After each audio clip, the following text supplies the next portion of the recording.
and I won't back down. Let's talk about some predictions now for these conference finals. The Lakers find themselves down 0-2 to the Nuggets over in the West.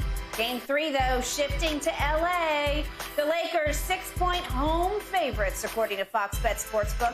How much does that crypto crowd help?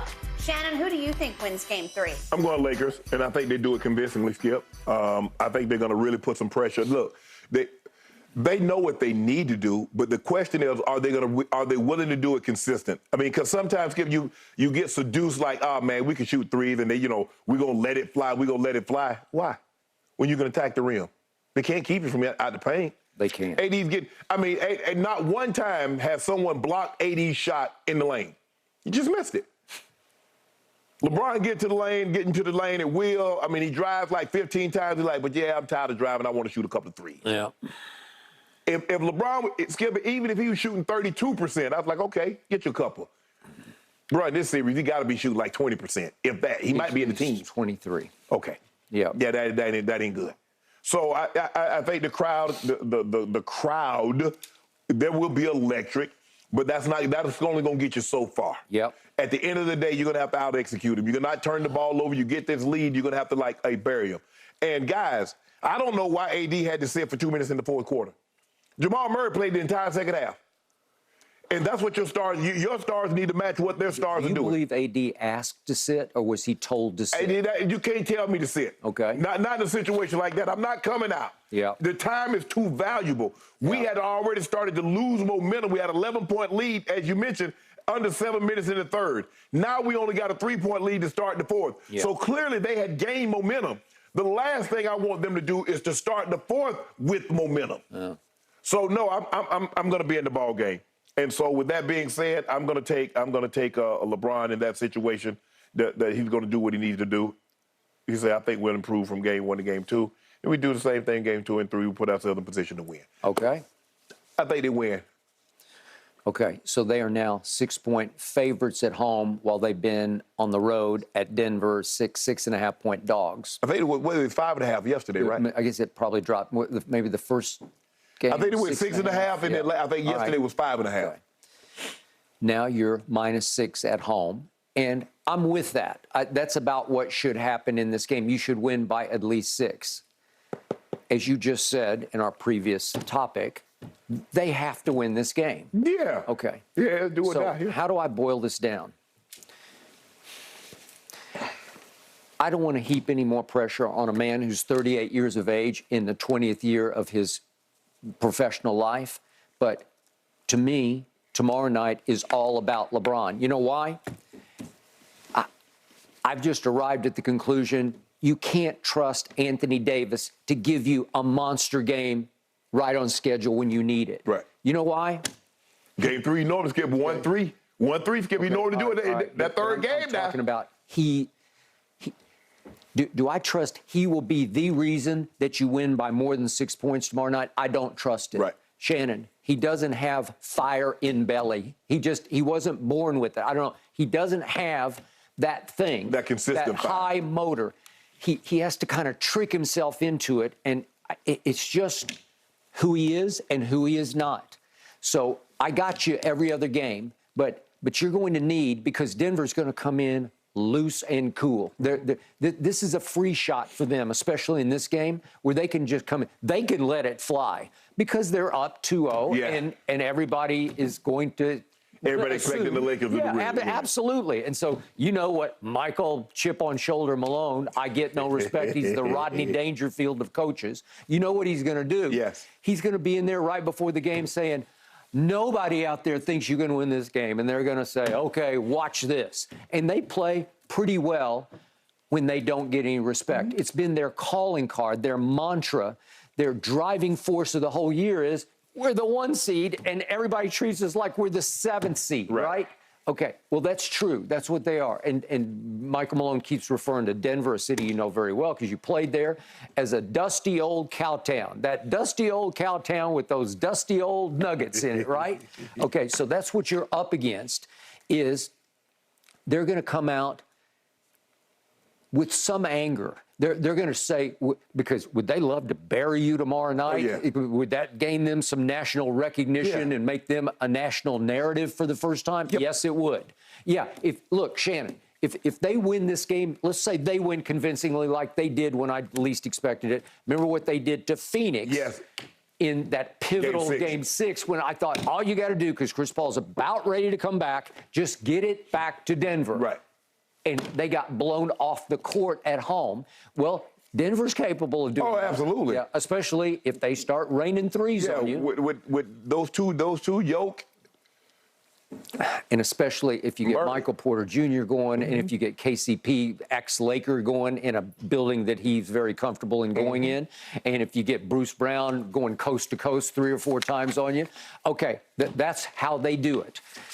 Yoke is more of a three-quarters player, and then if Jamal can bring you home, you're going to be in trouble. Right. All right, so this has been, since 2004, what I have preached about LeBron James. And it's not negative. It's actually a positive. That's what people say. Why are you hating on LeBron? No, I'm not hating on him. I'm saying what I see. I see extraordinary. I see the greatest force I've ever seen with basketball in hand, head down, going to the rim. Shannon, there's still nothing like him. You know it, and I know it. You don't need to shoot the threes. Look, every once in a while, I get it, because he says, well, you got to make them respect you. I understand that. But there comes a time when you have such an advantage over the opponent that's so inferior defensively. They're not a great defensive team. You can say they're a decent one or maybe even a good one, but they don't have a rim protector. There's no Joel Embiid lurking back there. There's no Anthony Davis. There's no Jaren Jackson Jr. There's nobody like that. No big. This is trying to protect you from the rim. Yoke is a clever scorer. He's Luka-like because he's ground bound. He does not leap. He's 6'11", so he can get up just enough to dunk it, but he's not going to block many shots. He's not going to bother or alter many shots. Okay, so it's up to LeBron tomorrow night to do what I thought he was really great in Game 6 against Golden State. Right. A dangerous game because you're having to go back to Golden State for Game 7. What does he do? He put his head down. Yeah. For most of the game, he put his head down. And he drove them into oblivion because he's going to get to the free throw line. They're still winning the free throw line against these guys because they led the league in free throw attempts, maybe not percentage. No. Yeah, okay, but if you get enough of them, you're probably going to make enough of them to win the game. Right. So to me, tomorrow night has to be about LeBron setting an early tone of head down, maybe even post up some. What can they do with him? I thought he needed to do that more. Yeah, he doesn't seem to do that at all. Right. Okay, strategically, this is calling for that. So my other issue with last night with Darvin Ham, and I've tried to defend him, and he gets fired every other night on Twitter by Laker Nation, but Shannon, much of the second half, especially in the fourth quarter, he had LeBron bleeping James on Jokic. Okay, now you're out-cuting yourself. You're trying to say, look at me. I'm one step ahead because obviously it worked with Hachimura in the fourth quarter on Yoke in Game 1. Right. Okay, and we assumed, as most people did, he's going to start Hachimura. No, I'm going to out-clever you. I'm going to start Jared Vanderbilt. Shannon, he's an offensive liability. Yes. And how long did he last night, Jared Vanderbilt? Let me get my final box Like Skip in the military. Not very long. Yeah, where are we? Jared Vanderbilt, yeah, he played 17 minutes. He was 1 of 2, okay, from the floor. They're going to dare him to shoot for sure. Yeah. Okay, so what exactly are you doing? Because the point was he was on Jamal. Well, you can make he should have brought him back in there so he could just play Jamal. Okay. All right, you can certainly make that case. But listen, when Jamal gets going, I think he was in there some in the fourth quarter. I should look at my fourth quarter box just to make sure. Did he play any minutes? Skip. Jared Vanderbilt, he played, no, just 2 minutes and 14 seconds. Okay, so the point is, why was LeBron having to labor by banging with Jokic? Again, was he losing his legs in the fourth quarter? Is that why he didn't have enough legs to get up under his three-point shots to get them up? Because they were flat and wide right every time. Okay, Man, let Tristan Thompson bang. Let him get some of those minutes. All right, let anybody bang. Let let Hachimura do it. What's the problem? I don't really get it. So this needs to be, LeBron needs to conserve his energy for attacking the basket. Because if you attack the basket early on against these guys, you can get them. You are still the best defensive team in basketball. And again, you can wear on Jamal after a while, where I don't think he can do that to you in a fourth quarter at the crypt unless you let him get comfortable, right? Right. Okay. So to me, it's all about LeBron. You need to set a tone tomorrow night that will just reverberate throughout the game for the rest of the game. Yeah. You with me? I'm right there, Skip.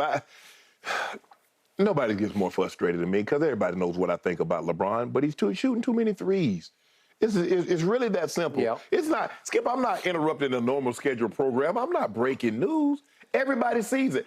Deep down inside, even he knows it, that he's shooting too many threes because they're not even close to going in. I don't care how great the look is. Skip, here's the problem. Here's the thing. It doesn't matter how great of a deal something is. If you buy it and you have marginal money, it's not a great deal. That's true. So if you're open, if it's great looks and you're not a great shooter, it's not a great shot to take. No, I would agree. So if you can get it to a fourth quarter where you have the edge, you should be able to pour it on them by attacking with both AD and LeBron. Yeah. Because that's the magic move here. They can't stop you. And again, they are all about Jamal in the fourth quarter. I'm going to say it again. Little known facts. Joker last night was 0 for 4 in the fourth quarter. 0 for 4. 0 for 4. Game one, he was 0 for 2 in the fourth quarter. He is now 0 for 6 in 2 fourth quarters. And again, you love him. A lot of people love him.